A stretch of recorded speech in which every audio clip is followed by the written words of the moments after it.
here we go. So this is going to be documenting our build up to the Hamburg major, which is the first Elite 15 major, where me and Charlie are currently in the Elite 15 doubles rankings.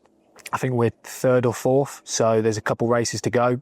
Before then, we should be safe. So it's 8 weeks until Hamburg, and yeah, done my 3 running tests, 5k, 10k and half marathon, all gone pretty well. So happy with how the running's coming along, as that was the weakness point from world champs for myself. So yeah, got a lot of confidence now going into these 8 weeks.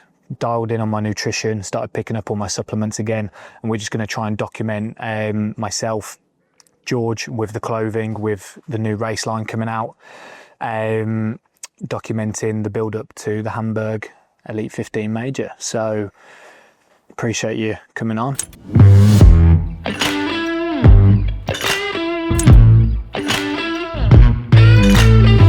Right, so Ollie's out on his bike doing bike things. So me and Jamie are in the cave at the moment doing a session. It's a 60-minute mixed erg session. So we got a 5-minute zone 2 row, 5-minute zone 3 ski, 5-minute zone 4 assault bike, and that's for 4 rounds.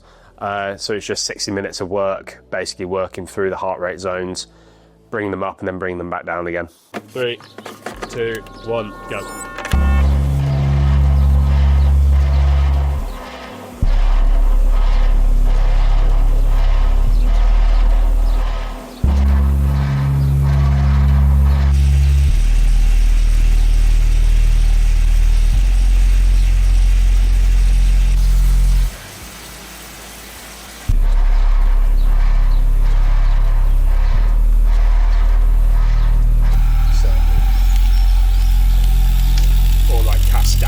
Cast out in yourself. 2 hours and a half of gooch training. Oh yeah. The iron gooch. Yeah, double training days, the theory behind it, obviously training twice in the same day. You don't want to be doing exactly the same stimulus all the time, depending on what you're trying to achieve. So throughout the week with my training, I've got 8 weeks building up to the Hamburg now.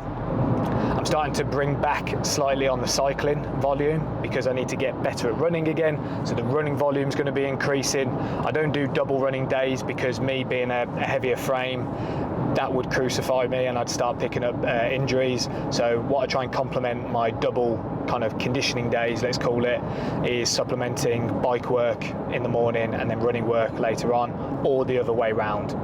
Usually if I'm doing a aerobic bike, the running session will most likely be a threshold session. If I'm doing an aerobic run, the bike session in the afternoon will probably be a threshold session, or the other way round, like I said. So that's when I'm doing the conditioning days. And then occasionally both of them will be in the zone 2 kind of fashion, where you know the body feels a bit beaten up because I've been doing lots of volume and lots of intensity.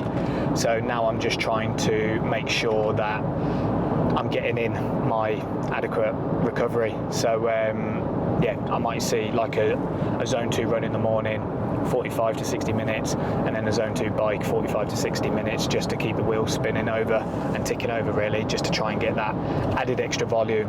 When I'm supplementing and complementing my strength sessions, now my strength sessions are not completely strength focused because I'm trying to pair them up with like Metcon finishers, so usually couplet style with either a conditioning element to it, so an assault bike, ski erg or a row machine, with a Hyrox movement that I feel that I want to improve on, whether that's a sled pull, burpee board jump or a wall ball. Those are usually my go-to 3 that I'm going for because I think that's where I can make up the most ground. So 3 strength sessions at the minute, bit of a power kind of based movement where it's like an Olympic lift into a compound movement into my Metcon, which can be anywhere from 10 to 20 minutes, and then potentially a couple times after those strength sessions a bit of core accessory work to go with it. And then the second session in that day will either be a erg conditioning session, threshold or zone 2 depending on how the body's feeling, or a running threshold or zone 2. So that will be just run zone 2. I'm putting in the run first because I'd rather you do the run fresh than do it fatigued, because I don't want you to kill yourself too soon, basically.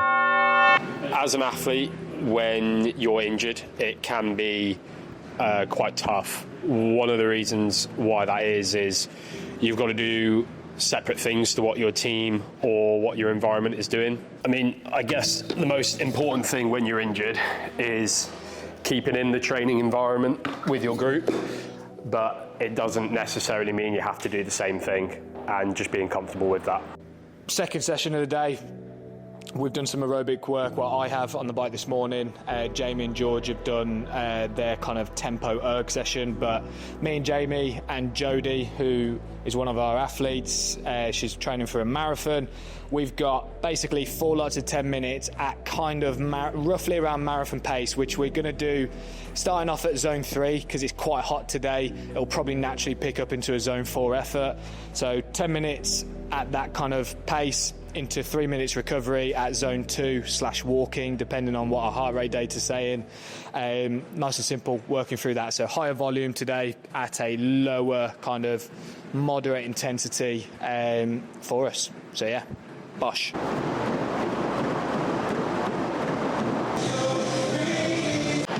Alright, so first set was done, sitting at around 340 to 345 pace.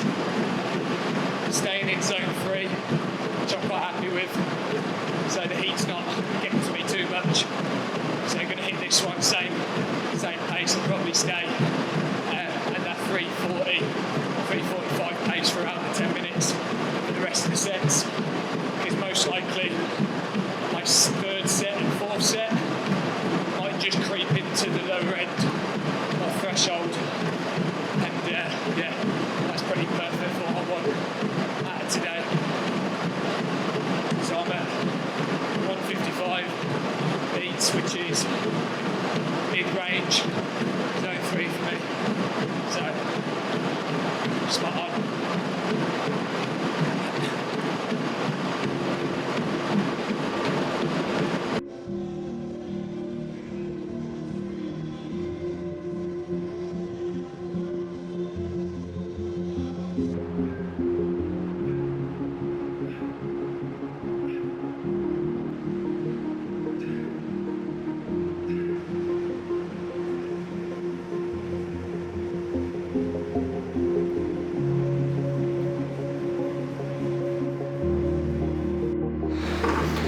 3-minute walking recovery.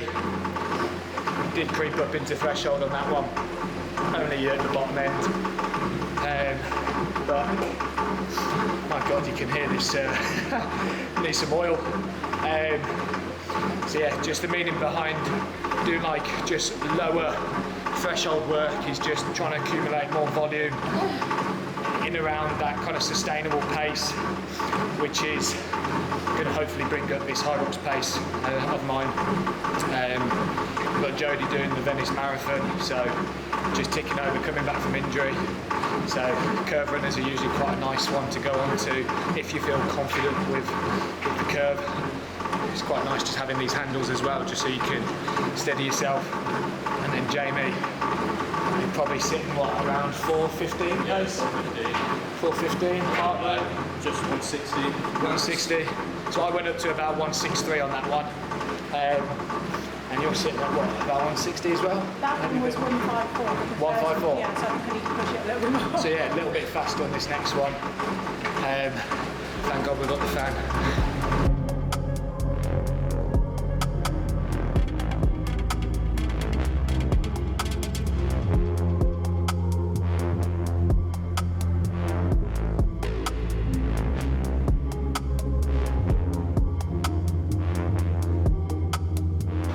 There we go. That one I did creep up to about 168, 169 beats, but fourth set, 10 minutes, zone 3 for kind of like the first 2, and it moved into zone 4 for the last 2. Holding 3:45 pace, so half marathon pace. Yeah, just kind of see how I feel, and don't push top end speed. Did that yesterday. That was just to get legs moving, accumulate mileage, and lower end of threshold. So tick that session, Got it right to the T, which is good. Intended stimulus.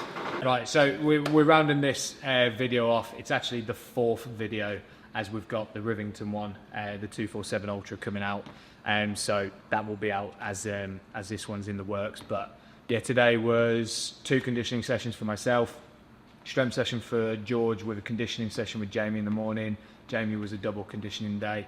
We're all kind of just training similar kind of things, but I've got the Hamburg major coming up. George has some races a bit more later on in the year coming up as he's coming back from a hip injury. Hamburg's meant to be the first one. Hamburg, you're going Just to be not doing sure what it is. Yeah. Not too sure exactly what he's going to be doing. It's just, again, you've got to play things by ear with how his hip is. Jamie's got Rome, which is 27th. The week before Hamburg, isn't it? Yeah. The week before Hamburg, which is his first solo, so that will be interesting. And then he's got some fun little doubles ones with me in ones outside of Hyrox. So we're doing the Celtics games, which I'm now the ambassador of, which I'm looking forward to down in Cornwall. But yeah, the main reason for these next few YouTube videos is going to be documenting nutrition, recovery, day-to-day life on the build-up to the Hamburg Elite 15 major. As I mentioned earlier, me and Charlie are currently sitting in 3rd or 4th, I believe, in the ranking, so we should be safe with the couple races that other doubles are going to try and target to try and get into that Elite 15 ranking, but we should be safe for now. Hopefully can get to Hamburg, and the idea is to get into the top 3 there, which gives us a qualification spot for world champs. So yeah, and hopefully this series just kind of shows pretty much everything that goes into getting to that level, really. Not just like how hard training is, but everything that goes on outside of that as well. It's consistent training rather than hard hammering training. So I've done my 3 running tests because the running was the weakness for me. 5k, 10k and half marathon. 5k I ran 17:11. 10k was 36 minutes pretty much on the dot, and then my half marathon in just on the weekend was 1:19:39. So it just showed me that my paces stay pretty consistent as the endurance goes on, where before I would drop off the edge of a cliff as soon as I got to the 10k half marathon distance. So my strengths are now starting to show that kind of 10k to half marathon. Don't necessarily need the complete leg speed, where the speed I need is around that 10k to half marathon area, which is what I've been working on. And yeah, it's just gone to show that it's got so much better since last year. I took over 5 minutes off my half marathon time on the same course in Solihull. So a good representative of how much I've improved in my running, which is great, but still something that I need to improve. So yeah, a good session just then. Should have you racing in some new kit as well. Yeah, new race line is coming out for guys, but then also lots of the women's have been asking what's happening on the girls' side, which George can explain. Yeah, we will have some women's stuff coming out. It's going to be a lightweight, loose fit running short for race day, and also a vest as well, and it will match what the guys wear. So anyone in the mixed doubles that wants to do it with the guys can wear the same kit, but then also girls just wanting to represent the brand on race day, that opportunity is going to be there as well. And hopefully on this side of things, we'll start to get some girls more involved in the training and everything. As Ollie's building the coaching side of things, we've got some great athletes on board. So yeah, just start to really merge the clothing, the training and the performance and everything coming together now as we build up to the season. Obviously with that all kicking off in Hamburg, where you're going to go win. Yeah, so, that is the plan, to go not just get top 3, but to go and win it and dominate. So we want to go and race hard just to put our foot in, and just show we're not here just to take part. We want to win it. So that's the standard. That's the standard in training that we're trying to just commit ourselves to. But we do have other goals for the season. We want to get the relay world record back. We've got a couple opportunities to do that over in Madrid to start, and then we're trying to sort a couple of others. It's just getting everyone together, being able to do it. So yeah. Doubles is going to be the fun one. The main one that we're pushing. The The solos, we're not in contention at the minute, any of us, but we're slowly, hopefully, chipping away at that. So that's going to be the fun one to go for in the solos. The relay is just for the team and the brand to try and kick back. And then there's been rumour about mixed doubles becoming quite competitive, potentially an Elite 15 happening in mixed doubles, where we've got some really good THETA women athletes on board with my coaching that we can line up with our... and then just friends as well that want to get involved as well, isn't it? Yeah, So, and with our male athletes, but then just, we want to try and get as many people to world champs, whether that's in age groups or whether that's in the Elite 15. Yeah. So, lots of training days, weekends, community days to bring people together and have that really cool training environment. Yeah. So, Nice. thank you for watching. We didn't do this last time. No. Like, subscribe, Instagram. you just said Instagram.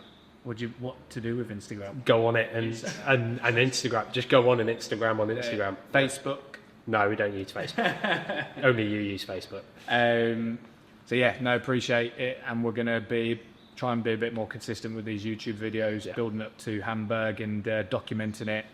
Jake is wanting a free holiday to come out to record us in Hamburg, so hopefully we can get lots of views and likes on this to help Jake get to Hamburg. Yeah, don't watch this to see what's going on. Just watch this to get Jake a free holiday. That's what really matters. We should have turned the camera around right now, but yeah. Right, guys. We'll stop talking now. Goodbye. Woof.